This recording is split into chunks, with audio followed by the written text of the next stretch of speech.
Welcome to The Art of Medicine, the program that explores the arts, business, and clinical aspects of the practice of medicine. I'm your host, Dr. Andrew Wilner, and my special guest today is Dr. Christopher Liu. Dr. Liu is a very interesting guy, financially independent when he was still in his 20s. He has become an entrepreneur, and he's willing to share his secrets with me and with you, and I can't wait. But before we get started, I'd like to thank our sponsor, Comp Health. If you're a physician looking for a new job or considering locum tenens for the first time, be sure to check out Comp Health. I've worked locum tenens with Comp Health. I appreciate the personalized experience I have with my recruiter, who is dedicated to my specialty and knows my needs and goals. Comp Health also offers full-time, permanent jobs if you're looking for a longer-term switch. For more information, check out comphealth.com. And now, without further ado, I'd like to welcome Dr. Christopher Liu. Welcome, Dr. Liu. Hey, Andrew, thanks for that wonderful introduction. And I know we had a really engaged discussion in the backstage. So I'm happy to be on the podcast and hopefully share my knowledge and wisdom and my story to your audience. Right. Well, we only have 15 minutes, and I know I could talk to you for at least the entire morning. So I want you to choose. First, tell us kind of how you got to be the guy that you are, in not in 25 words or less, but maybe 2 minutes, because I want to make sure we get to those financial tips about being independent, which frankly I have not achieved. So I'm looking for some free advice. Sure. Well, I have an interesting background and interesting story. And I grew up on the cusp of Gen X and millennials. So, for me, my motive and my passion was always about freedom and quality of life. So from an early age, I was always trying to be independent, not depend upon, government or my parents. I wanted to do it on my own. So the predominant way of thinking of financial freedom in the 80s, 90s was you got a high paying job, you joined the corporate world, you worked 40 or 50 years. And so I did all of that. But the interesting thing was I'm always an entrepreneur at heart. So I was seeing all these, my friends and colleagues reach financial independence and financial freedom earlier, either by investing or either by starting companies, starting new ventures. So I was torn. I got into my first choice medical school at Baylor. I was part of the MD PhD program. And so I saw two contrasting worlds. One was where physicians, they went to work every day, saw their patients, operated. In another world, which was my PhD world, which was at Rice, where a lot of entrepreneurs, scientists were starting companies, were commercializing their ideas, were changing the world and developing these new products and innovations. So I got to see that firsthand, and I really resonated with that community. So I was able to network. I was able to sit in with a lot of the MBAs. I got a lot of interesting mindsets and interesting tips. So during that time, during my graduate studies, I started two companies. One was trading options. So this was during the boom of 2002 all the way up to about 2006 or 2007 before the entire market crashed. So I was making very, very good six-figure profits by trading options. And I was very conservative in the fact that I didn't misspend that money. I really invested it in equities. I learned about real estate. I bought gold during that time when it was severely undervalued. So by 29, I had a nest egg. I was able to teach myself about financial independence. I had rental properties, all of this while I was in medical school. So an interesting story was fourth year medical school, had decent grades, really excellent USMLE scores. And I graduate, we have to talk with our dean. And he goes, what are your plans? So I told him I have these investments, and I was able to generate a full-time income. And he told me to go the safe traditional route, which was to get into a competitive specialty, train for 6-7 years, work for a number of years, and then do what you wanted. So I took that advice and I matched into orthopedic surgery. It really went against my values and beliefs, who I am as a person. And I really saw the contrasting differences between corporate medicine and academic medicine. So I really loved academic medicine. I was able to learn, study. I loved the environment. I loved being around smart people. Uh, but I saw residents and attendings extremely miserable in the corporate world. So I got extremely curious as to why this was happening. And it was boiled down to loss of autonomy, loss of control over physicians' time, money. And so a lot of it was dictated by businessmen, bureaucrats, politicians, the government, insurance. So it had nothing to do with patient care. It had everything to do with profits. And I didn't like this system, and it went against everything I believed in. So, and to top it off, this was during the September of 2008. And if you remember, then that was the day that Lehman Brothers filed for bankruptcy. So I saw corporate America, the greed, the excess, the corruption, and they basically fleeced the entire world for billions, if not trillions of dollars based on their mistakes. So I didn't like this and I didn't want to be part of it. So I took a leap of faith and I set out to become an entrepreneur so I would be able to create my own freedom, my own success. And I started investing in severely undervalued single family residences. So long story short, 2008 to 2016, I was a full-time entrepreneur, really learning how to hone my skills as an investor and entrepreneur. And by 2016, my mid 30s, I was a multimillionaire. So I was able to retire early. And so, in I actually, it was interesting because 2016, I had all this success and I had all this time. So I decided to travel the world to places such as yourself, Southeast Asia, Latin America, Europe, and I really immersed myself in learning about digital entrepreneurship. So, people were using social media, websites, digital products and services, marketing and advertising, and I surrounded myself with the best minds and studied YouTube and podcasts to learn how to create a digital business and how to create a brand. Because quite honestly, a year off and you have all this time, there's only so much, hotel or travel or beaches you can. After that, it gets extremely boring. You have to have a passion and a purpose. So I spent a year studying as a digital nomad, and I came back and I started Financial Freedom for Physicians. And back then it was only an idea. I just wanted to show and teach physicians that they could achieve financial freedom, so that mainly is that they would have more control and autonomy over their time and income and their quality of life, so that they could continue to practice medicine. And it's grown. So I started writing 4 books. I started speaking. I've been on the SEEK conference, Peter Kim's Passive MD conference, White Coat Investors. I've written for Doximity, MedPage Today, SoMe I spoke at FinCon.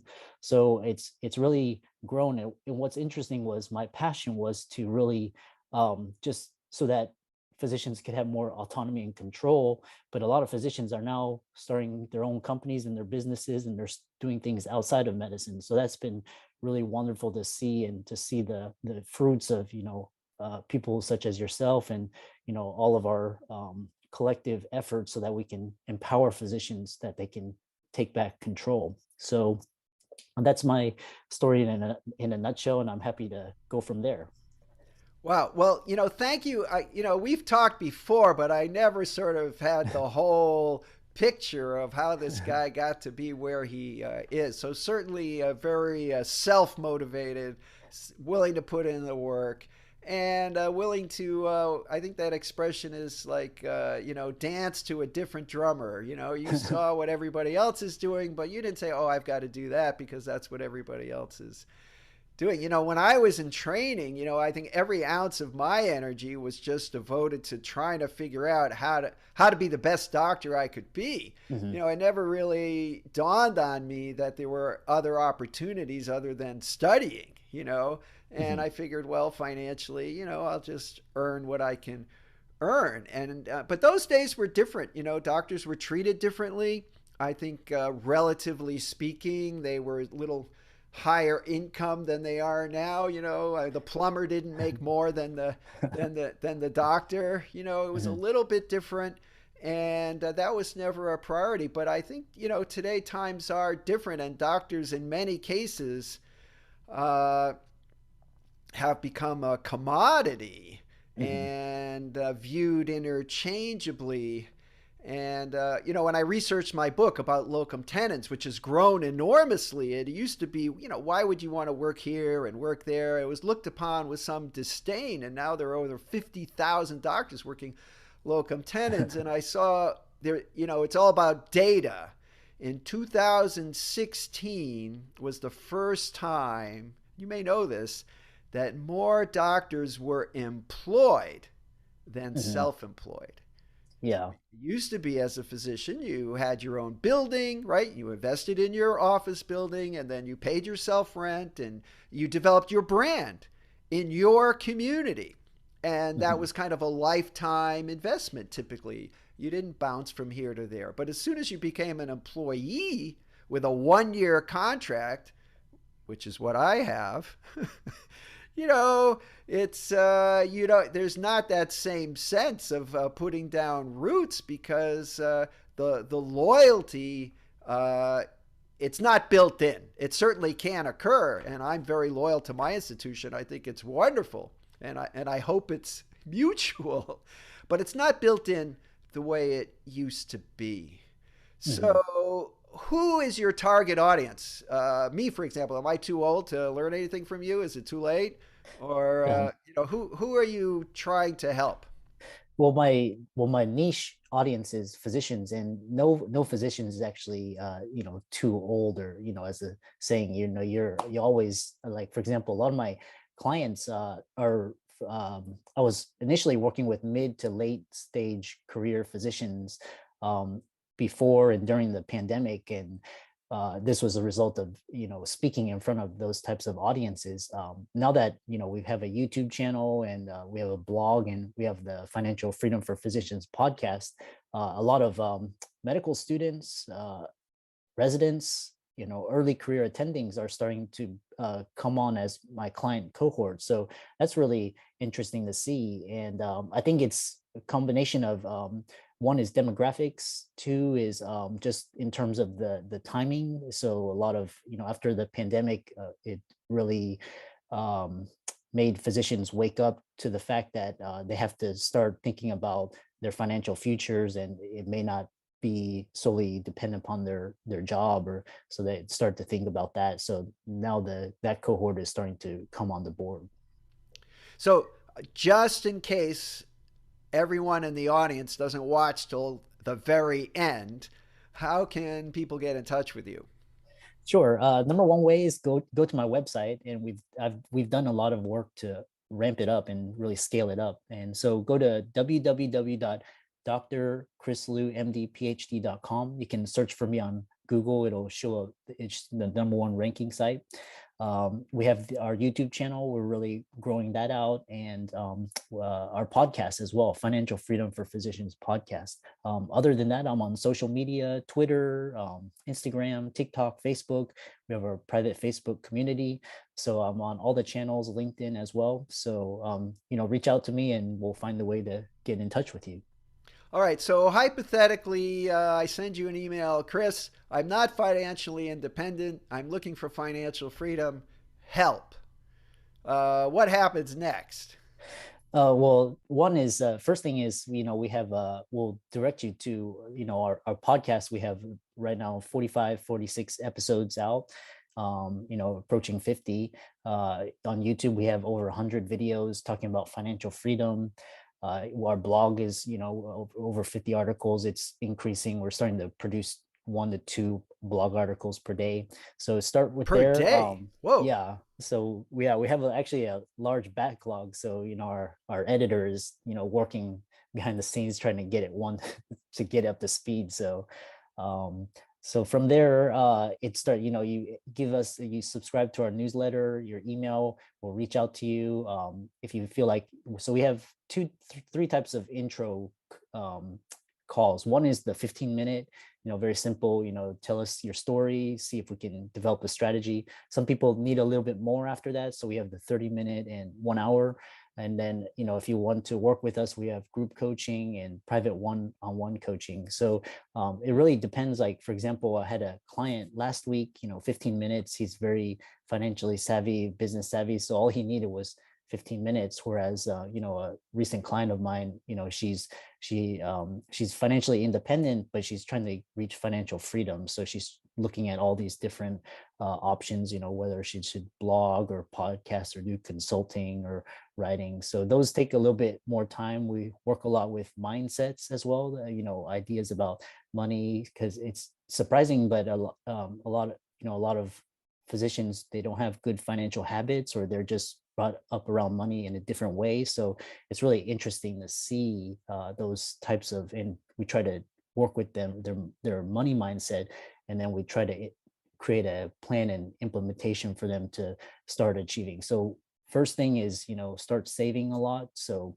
increase your savings rate, decrease your consumption. And from there, there's a lot of different strategies in terms of investing, real estate, equities, starting your own business, etc. So balance the budget, number one, right? Exactly. Don't spend more than you earn. That's like the number one advice I can give, to the mass audience. Yeah, I've heard that Yeah. advice before. I don't know. You hear these experts giving that advice, and it's like, yeah, I think that sounds right. But somehow that is a challenge for many people, isn't it? Yeah.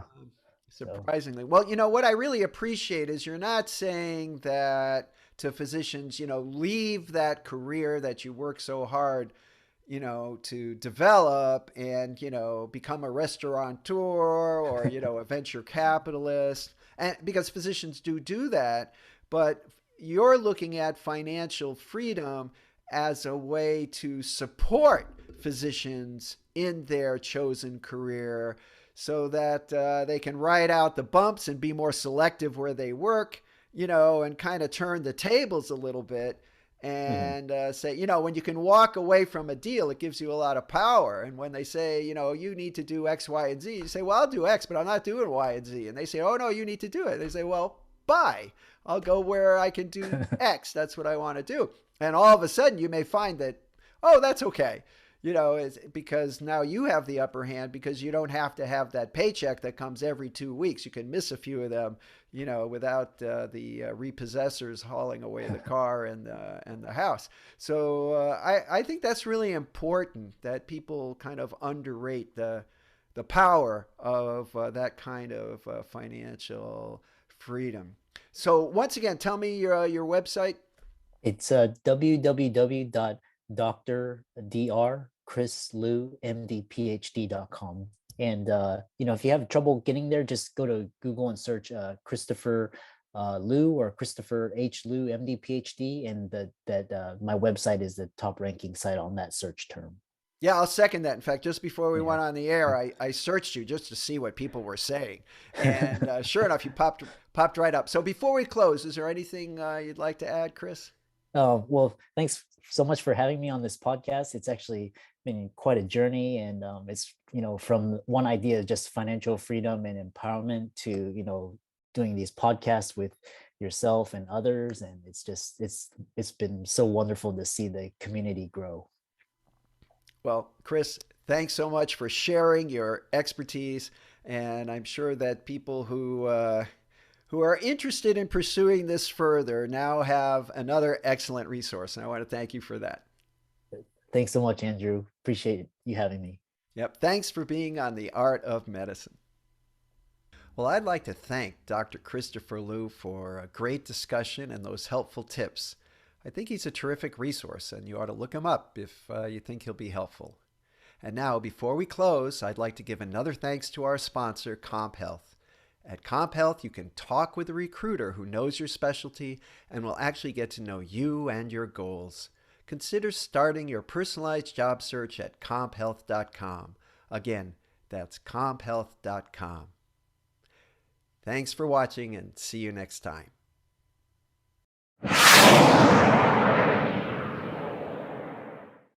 This program is hosted, edited, and produced by Andrew Wilner, MD, FACP, FAAN. Guests receive no financial compensation for their appearance on the art of medicine. Andrew Wilner, MD, is Associate Professor of Neurology at the University of Tennessee Health Science Center, Memphis, Tennessee. Views, thoughts, and opinions expressed on this program belong solely to Dr. Wilner and his guests and not necessarily to their employers, organizations, or other group or individual. While this program intends to be informative, it is meant for entertainment purposes only. The Art of Medicine does not offer professional financial, legal, or medical advice. Dr. Wilner and his guests assume no responsibility or liability for any damages, financial or otherwise, that arise in connection with consuming this program's content. Thanks for watching. For more episodes of The Art of Medicine, please subscribe. www.andrewwilner.com